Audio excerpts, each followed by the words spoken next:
കൃഷ്ണ, ഗുരുവായൂരപ്പ, വിഘ്നേശ്വര, പാർത്ഥസാരഥി, പത്മലോചന, എന്റെ പറശ്ശിനിക്കടവ് മുത്തപ്പ, എന്റെ ഉണ്ണിയെ. എന്റെ മോൻ ഉണ്ണികൃഷ്ണൻ ജലപാനം പോലും കഴിക്കാതെ കൊച്ചുവളപ്പങ്കാലത്ത് ഇറങ്ങി പോയതാ. അവന്റെ 51ാമത്തെ ഇന്റർവ്യൂ ആയത്. എന്റെ ഭഗവതി, അവിടുത്തെ ഏത് ഭാഗത്ത് നിന്നുകൊണ്ട് പ്രശ്നങ്ങൾ അവതരിപ്പിച്ചാലാ അവിടുത്തെ ചെവിയിലോട്ടൊന്ന് കയറാൻ തിട്ടമില്ലാത്തോണ്ടാണ് പോലീസുകാർ റോന്തിയിട്ടുന്ന പോലെ ഞാനിങ്ങനെ ചുറ്റുന്നത്.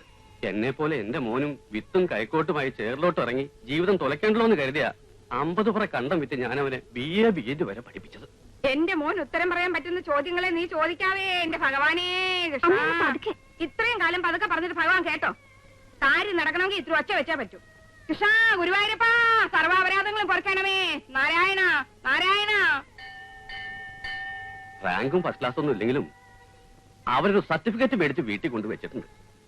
അപ്പോ അവിടുന്ന് ചോദിക്കും ആ കടലാസ് ഇപ്പൊ ആർക്കാ ഇല്ലാത്തതെന്ന്. പക്ഷേ 6ാം ക്ലാസ് തോറ്റൊരു പിതാവിന്റെ അത്യാഗ്രഹം കൂട്ടിക്കോളൂ. എന്റെ മോനൊരു ഉദ്യോഗം വേണം. BA BEd ആയതുകൊണ്ട് അധ്യാപക വൃത്തി തന്നെ വേണമെന്ന് കടുംപിടുത്തൊന്നും ഇല്ലാട്ടോ. സർക്കാർ ജോലി വേണമെന്നില്ല. KSRTCയിലാവരുന്നുള്ള ഒരു അപേക്ഷ മാത്രമേ ഉള്ളൂ. ഇന്നും ഉണ്ട് ഇന്റർവ്യൂ. അവൻ പോയിരിക്കുക. പിന്നെല്ലാം ഭഗവാന്റെ കയ്യില്. അമ്മയുടെ അച്ഛനായിരുന്നു. ഞാൻ പോട്ടെ. അന്നാട്ടെ. അല്ല, കറക്കം കഴിഞ്ഞോ? നിങ്ങൾ നേരം കളയാതെ ഉരുളാൻ നോക്കണ്ട മനുഷ്യ. ഓ, നല്ല കടുത്ത ഭാഷയിൽ ശരിക്കും അങ്ങോട്ട് പ്രാർത്ഥിച്ചിട്ടുണ്ട്. ഇനി അതിന്റെ പുറത്തൊരു ശയനപ്രദർശനം വേസ്റ്റ് അല്ലേ പത്മാവതി? വെടി വെച്ചിട്ട് ഠോന്ന് വെക്കണോ? അപ്പൊ എന്റെ നേർച്ചക്ക് ഒരു വിലയില്ലേ? എന്നല്ല, ഉദ്യോഗം കിട്ടുന്ന ഉറപ്പായിട്ട് പോരെ ഈ ഉരുളല്. ഭഗവാന്റെ കാര്യത്തിലെങ്കിലും നിങ്ങൾ ഇത്തിരി അനുസരണ കാണിക്കണ്ട മനുഷ്യ. സ്ത്രീകൾ ശയനപ്രദർശനം നടത്തുന്നത് നിർത്തിയത് കൊണ്ടല്ലേ? അല്ലെ ഞാൻ നിങ്ങളുടെ കാല് പിടിക്കോ? എന്നാ ശരി, അമ്പലത്തിൽ വെച്ച് വേണ്ട അടുക്കള പോരെ, ഉരുണ്ടാ പോരെ. ഇതങ്ങ് നേരത്തെ ആവാരുന്നില്ലേ? കൃഷ്ണ, ഗുരുവായൂരപ്പ, ഉരുണ്ടുരുണ്ട് എല്ലും തൊലിയാവുന്നത് നീ കാണുന്നില്ലേ? നാരായണ. ഉണ്ണികൃഷ്ണൻ എവിടെയാ ഇന്റർവ്യൂ? മാധവൻ നായർ മെമ്മോറിയൽ സ്കൂളിൽ. ഇത്രയും സർട്ടിഫിക്കറ്റുകളോ? സോറി സർ, അതൊന്നും സർട്ടിഫിക്കറ്റുകളല്ല. ഇതുവരെ ഞാൻ പങ്കെടുത്തിട്ടുള്ള ഇന്റർവ്യൂവിന്റെ മെമ്മോകളുടെ ഫോട്ടോസ്റ്റാറ്റ് കോപ്പിയാ. അപ്പോ എക്സ്പീരിയൻസ്ഡ് ഹാൻഡ് ആണല്ലേ? അതെ. കേരള പാണിനി എന്ന പേരിൽ അറിയപ്പെടുന്ന മലയാള സാഹിത്യകാരൻ ആരാണ്?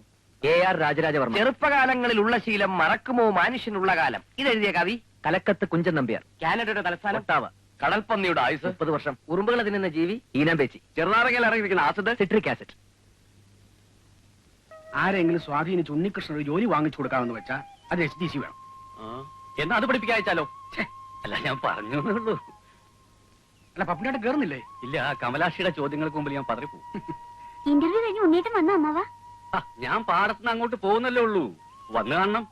അത് കൊള്ളാം. വിവരം അറിയാപ്പ എന്നേക്കാ ധൃതി നിനക്കാണല്ലോ. അമ്മയെ പേടിച്ചിട്ടാ, ഇല്ലെങ്കിൽ അവള് പത്മാലയത്തിൽ ഒന്ന് കാവലിരുന്നേ. ഞാൻ പറയുന്നതാണോ കുറ്റം? ഒരാലോചന ഉണ്ടെന്ന് കരുതി പെണ്ണ് എപ്പോഴും അവിടെ ഒന്ന് കാവലിരിക്കുന്നത് ശരിയാണോ? അതെ, അത് തന്നെ ഞാനും പറഞ്ഞോണ്ട് വന്നത്.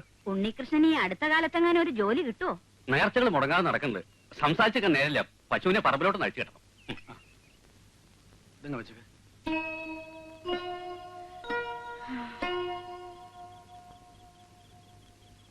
അവൻ എന്താ ഇത്രയും താമസിക്കുന്നേ? ടൗണിൽ നിന്ന് ബസ് കിട്ടിങ്ങ എത്തണ്ടേ? ഓ, എനിക്ക് ചന്ദന നിറത്തിലൊരു ബ്ലൗസിന്റെ തുണി മേടിക്കണമെന്ന് ഞാൻ പ്രത്യേകം പറഞ്ഞിരുന്നു. ഇനി അടങ്ങാനും മറന്നിട്ട് വരുമോ? ആനക്കാര്യത്തിന്റെ ഇടയില ഒരു ചേനക്കാര്യം. വിവരം അറിയാഞ്ഞിട്ട് മനുഷ്യൻ ഇവിടെ ആദ്യം എടുത്തിരിക്കുമ്പോഴാണ് അവിടെ ഒരു കിന്നാരം. ഈ നേരത്തിനിടയ്ക്ക് ഞാൻ എത്ര നേർച്ച നടന്നെന്നറിയാവോ? എന്തു വേണമെങ്കിലും നേർന്നു.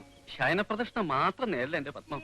ഈശ്വര വിശ്വാസം ഇല്ലാത്തോണ്ടല്ല, ദേഹത്തിന് 1 ഇഞ്ച് തൊലി ബാക്കിയില്ല, അതുകൊണ്ടാ. വരുന്നുണ്ട്. കിട്ടിയോ ഉണ്ണേട്ടാ? ഓ, കിട്ടി കിട്ടി. രക്ഷപ്പെട്ടു. എന്റെ പ്രാർത്ഥന അങ്ങനെ അങ്ങ് പാഴാകത്തില്ലെന്ന് എനിക്കറിയായിരുന്നു. അതിന് നീ എന്തിനാ കരയുന്നേ? എന്റെ സന്തോഷം എങ്ങനെ പറഞ്ഞറിയിക്കണമെന്ന് എനിക്കറിയില്ല. എന്റെ ഗുരുവായൂരപ്പ, നിനക്ക് ഉണ്ണികൃഷ്ണന്റെ വക ശർക്കര കൊണ്ടൊരു തുലാഭാരോ, അവന്റെ അച്ഛന്റെ വക 101 ശയനപ്രദർശനം. ഇങ്ങോട്ട് ഓടി വന്നേ. എന്താ എന്താ എന്താ എന്താടി? ഉണ്ണിയേട്ടന് ജോലി കിട്ടിയില്ലമ്മേ. പിന്നെ കിട്ടിയെന്ന് പറഞ്ഞതോ? ഇവളുടെ ബ്ലൗസിന്റെ തുണി കിട്ടിയെന്നാ പറഞ്ഞത്. എത്ര കടയിൽ കയറി ഇറങ്ങിയിട്ടാണ് ഈ നിറം കിട്ടിയത്? അയ്യോ, ഞാൻ പറഞ്ഞ അതേ നിറം. കുഞ്ചു, എടാ കുഞ്ചു, ഞാനിവിടെ ഉണ്ടേ. പണി കഴിഞ്ഞില്ലടാ. പ്ലീസ് ഒരു 50 കട്ട കൂടി. ഇന്റർവ്യൂവിന് എന്തൊക്കെയാ ചോദിച്ചത്? ഡസൻ കണക്കിന് ഇംഗ്ലീഷ് പത്രങ്ങളും മലയാള പത്രങ്ങളും മുടങ്ങാതെ ഇറങ്ങുന്ന നമ്മുടെ നാട്ടിലെ ചോദ്യങ്ങൾ കാണോടാ പഞ്ഞം. ഓഹരി കുംഭകോണം, ഡങ്കൽ കരാറ്, കൊങ്കൺ റെയിൽവേ, കരിപ്പൂർ വിമാനത്താവളം, സ്വാശ്രയ സമിതി, മൂന്നാം മുന്നണി, അങ്ങനെ എന്ത് വേണമെങ്കിലും ചോദിക്കാലോ.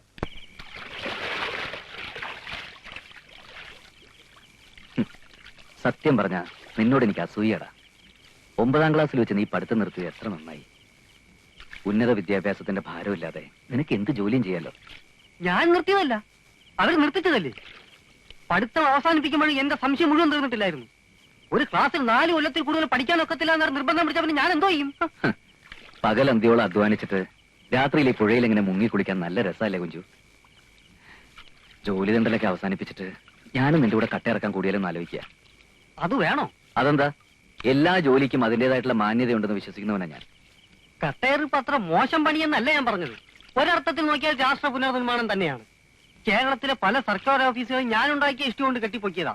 എന്നാലും പച്ച കട്ട പോലെ ഈ തൊഴിലിനൊരു മാന്യതയില്ല. അതുകൊണ്ട് ഉണ്ണികൃഷ്ണൻ BA ആയാലും ഈ തൊഴിലിന് ഇറങ്ങണ്ട. രമേന്ദ്രയുടെ കാര്യം ഓർക്കുമ്പോഴാ അവളെ റാഞ്ചി കൊണ്ടുപോവാൻ ഒരു ഗൾഫുകാരൻ വട്ടമിട്ട് പറക്കുന്നുണ്ട്. ഇന്നത്തെ ജോലിയും പോയ കാര്യം ദമയന്തി അറിഞ്ഞോ? ഇല്ല. അറിയുമ്പോ അവൾ ആത്മഹത്യ ചെയ്യായിരുന്നാൽ കൊള്ളാം. തോറ്റുപോയല്ലേ? ഈ പ്രായത്തിലുള്ള പെൺകുട്ടികൾക്കറിയാൻ വേറെ എന്തൊക്കെ കാര്യങ്ങളുണ്ട്? ഇന്റർവ്യൂവിന് ഉണ്ണിയേട്ടന്റെ കൂടെ വേറെ വല്ല പെൺകുട്ടികൾ ഉണ്ടായിരുന്നോ? അവരെ കാണാൻ എങ്ങനെ? ഉണ്ണിയേട്ടൻ അവരായിട്ട് മിണ്ടിയോ? ഇത്തരം ജന്മസിദ്ധമായ സംശയങ്ങളൊന്നും നിനക്ക് ചോദിക്കാനില്ലേ? ഇന്റർവ്യൂവിന് തോറ്റത് പോരെ നിന്നെ വഴക്ക് പറയുന്നോ? ഞാൻ ഇനി ജീവിച്ചിരിക്കത്തില്ല.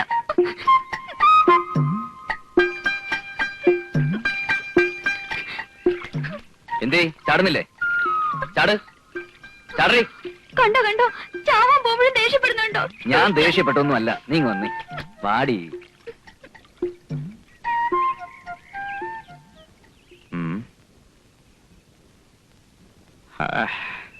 ദമയന്തിക്ക് എന്നോട് പിണക്കമാണോ? അയ്യോ, ഞാനൊരു തമാശ പറഞ്ഞതല്ലേ മോളെ. എന്റെ മണ്ടിപ്പെണ്ണൊന്ന് ചിരിച്ചേ. അയ്യോ, അങ്ങനെയല്ല, ഇങ്ങനെ. കുട്ടിക്ക് എന്നോട് പിണക്കമാണോ? ഒന്ന് ചിരിക്കൂ. അങ്ങനെയല്ല, ഇങ്ങനെ. ഇന്നേക്ക് 41 നാൾ ഞാൻ നിന്റെ കഴുത്തിൽ താലി കെട്ടിയിരിക്കും. ഇത് സത്യം സത്യം സത്യം. ഓ,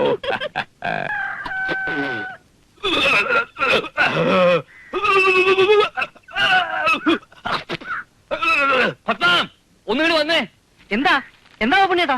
എന്താ നീ ഉണ്ടോ പത്മം? എന്താ എന്താ ഈർക്കിൽ എന്നാക്കി പോയോ? നിന്റെ മോൻ പറഞ്ഞു നീ കേട്ടോ? ഇവിടെ ഇരുന്ന് കുശുശുത്ത് അടുക്കളയിരിക്കുന്ന ഞാൻ എങ്ങനെ ഇതൊക്കെ കേൾക്കുന്നേ? ഉണ്ണികൃഷ്ണൻ നാളെ മുതൽ എന്റെ കൂടെ പാടത്ത് പണിക്ക് വരണമെന്ന്. ആ, ഇതാ ഇപ്പൊ നന്നായേ. BA-BEdകാരൻ പാടത്തിറങ്ങി പണിയെടുക്കുന്ന കാണാൻ നല്ല രസായിരിക്കും. നാട്ടുകാരെ കൊണ്ട് പറയിച്ച് അടങ്ങുന്നാടാ. പിന്നെ ഞാൻ എന്ത് ചെയ്യണമെന്നാ? ഉദ്യോഗം തെണ്ടി അടക്കാൻ ഇനി എന്നെ കൊണ്ട് വയ്യ. ഇതാണ് ഇപ്പോഴത്തെ ചെറുപ്പക്കാരുടെ കുഴപ്പം.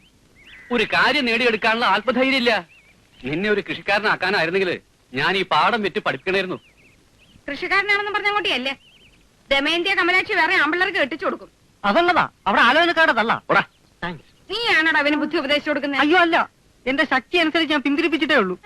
ഉണ്ണികൃഷ്ണൻ ഒരു ജോലി കിട്ടിയിട്ട് കട്ടയെറുപ്പ് നിർത്തി ഉണ്ണിയുടെ കൂടെ പട്ടണത്തിൽ കൂടണമെന്നാ എന്റെ അന്ത്യാഭിലാഷം. അയ്യടാ, അവന്റെ ഒരു അന്ത്യാഭിലാഷം. വേറൊന്നും വേണ്ടേ? ചുമ്മാ അല്ല അവനൊരു ജോലി തരാവാത്തത്. ആരെന്ത് പറഞ്ഞാലും ശരി, എനിക്കിനി ചുമ്മാ ഇരിക്കാൻ വയ്യ. ആ പാടത്തിറങ്ങി 4 കളകൾ വെച്ചാൽ അത്രയെങ്കിലും ആയി. എന്റെ ഉണ്ണി, മനസ്സ് തളരാതിരിക്കുക. ഒന്നുമില്ലെങ്കിലും ഞാൻ ഈ അമ്പലങ്ങളുടെ മുറ്റത്ത് കിടന്ന് ഉണ്ടിട്ടില്ലേ, അതിന്റെ ഫലം കിട്ടാതിരിക്കില്ല. ഇതിലൊരു പരസ്യമുണ്ട്, നോക്കി നോക്കട്ടെ. നോക്കട്ടെ. ഇംഗ്ലീഷ് പത്രമാണല്ലോ, അപ്പൊ ഏതാണ്ട് വലിയ ജോലിയായിരിക്കും. എന്ത് ജോലിയാ? മോള് വായിച്ചില്ലേ? എനിക്ക് വായിച്ചിട്ടൊന്നും മനസ്സിലായില്ല. ഇൻസ്റ്റിറ്റ്യൂട്ടിലെ സാറാ പറഞ്ഞത് വലിയ ഉദ്യോഗമാണെന്ന്. സ്കൂൾ അധ്യാപകനായി പിള്ളേർക്ക് 4 അക്ഷരം പറഞ്ഞു കൊടുക്കേണ്ട ഈ ഉണ്ണികൃഷ്ണൻ BA നീ കണ്ടുപിടിച്ച ജോലി കൊള്ളാം. പുറത്ത് പറയാൻ കൊള്ളാത്ത പണിയാണോ? എന്താന്ന് വെച്ചാ ഒന്ന് തെളിച്ച് പറ എന്റെ ഉണ്ണി. ഉദ്യോഗ പേര് കേട്ട് ആരും ഞെട്ടരുത്. പ്രൈവറ്റ് ഡിറ്റക്റ്റീവ് എന്ന് വെച്ചാ എന്താ ഉണ്ണി? ഞാൻ പറയാം. CBI ക്രൈംബ്രാഞ്ച് എന്നൊക്കെ പറയുന്ന പോലെ പ്രൈവറ്റ് ആയിട്ട് പ്രവർത്തിക്കുന്ന കുറ്റാന്വേഷകരാണ് ഡിറ്റക്ടീവ്സ്. ഉള്ളതാണോടാ? ട്യൂട്ടോറിയൽ കോളേജിലാ പഠിക്കുന്നെങ്കിൽ അവർക്ക് വിവരമുണ്ട്. അല്ല, പ്രൈവറ്റ് ആയിട്ട് അങ്ങനെ ഒരു പോലീസ് വകുപ്പ് ഉണ്ടെങ്കിൽ തരക്കെട്ടില്ലല്ലോ. എന്താ പരസ്യത്തിൽ പറഞ്ഞേക്കണേ?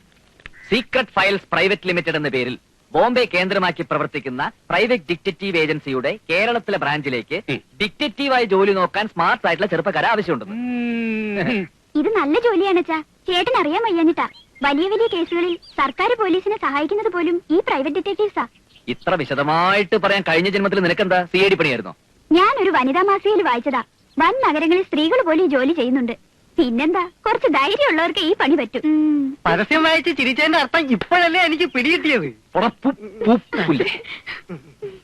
ഇൻസ്റ്റിറ്റ്യൂട്ടിലെ സാറും പറഞ്ഞു കിട്ടിയ നല്ല പണിയാണെന്ന്. പിന്നെ ഉണ്ണേട്ടിന് പേടിയാണെങ്കിൽ അപേക്ഷിക്കണ്ട. പേടിയോ? അയ്യേ കഷ്ടം. എടി, ഒരു സ്കൂൾ അധ്യാപകനാകണ്ട ഞാനൊരു CID ആയ ഈ നാട്ടുകാരനെ കളിയാക്കില്ലേ? പിന്നെ നാട്ടുകാർക്ക് നിന്നെ കളിയാക്കാനല്ലേ നേരം. പോണ അവിടുന്ന്. വെറുതെ തടസ്സം പറയാതെ ഉണ്ണേട്ടാ. ഇനി കൂടുതലൊന്നും ആലോചിക്കണ്ട. നിനക്ക് ഈ പണി മതി. രാഷ്ട്രീയക്കാരും മിനിറ്റ് സ്ഥലം മാറ്റി തട്ടിരസിക്കുന്ന സർക്കാർ പോലീസിനേക്കാളും ഭേദമല്ലേ ഈ പ്രൈവറ്റ് പോലീസ്? 4 ആളെ മുഖത്ത് നോക്കി പറയാൻ നല്ല അന്തസ്സുള്ള പണിയാ. എന്നാ പിന്നെ രാഹുകാലത്തിന് മുമ്പ് അപേക്ഷ അയക്കാൻ നോക്കുമോനെ. ഓ, നിങ്ങളൊക്കെ എന്തറിഞ്ഞിട്ടായി പറയുന്നത്? വേറെ ഒരു പണിയും കിട്ടാത്തവർക്ക് വച്ച് നീട്ടുന്ന ജോലിയൊന്നും അല്ല ഈ CID പണി. ഇന്റർവ്യൂവിന് വിളിക്കുമെന്ന് എന്നെ കണ്ടറിയണം. ഇനി പലവാ വിളിച്ചാൽ തന്നെ ശരിക്കും പ്രിപ്പയർ ചെയ്തിട്ട് അറ്റൻഡ് ചെയ്യാൻ നോക്കൂ. അതൊക്കെ വലിയ ചെലവുള്ള പണിയാണമേ. ഉണ്ണീഷ, യൂറിയ മേടിക്കാൻ വെച്ചിരുന്ന കാശ് വരെ ചെലവാക്കിയാ ഞാൻ നിന്നൊരു BA ബിഎഡ്കാരനാക്കിയത്. ഇനി ഒരു പ്രൈവറ്റ് പോലീസാകാൻ ശേഷിക്കുന്ന പാഠം കൂടി വെക്കാൻ ഞാൻ ഒരുക്കാം. അയക്കട മോനെ. ആപ്ലിക്കേഷൻ അയക്കും ഉണ്ണേട്ടാ. അല്ല, പാഠം വേണ്ട വേണ്ട, എനിക്ക് സമ്മത.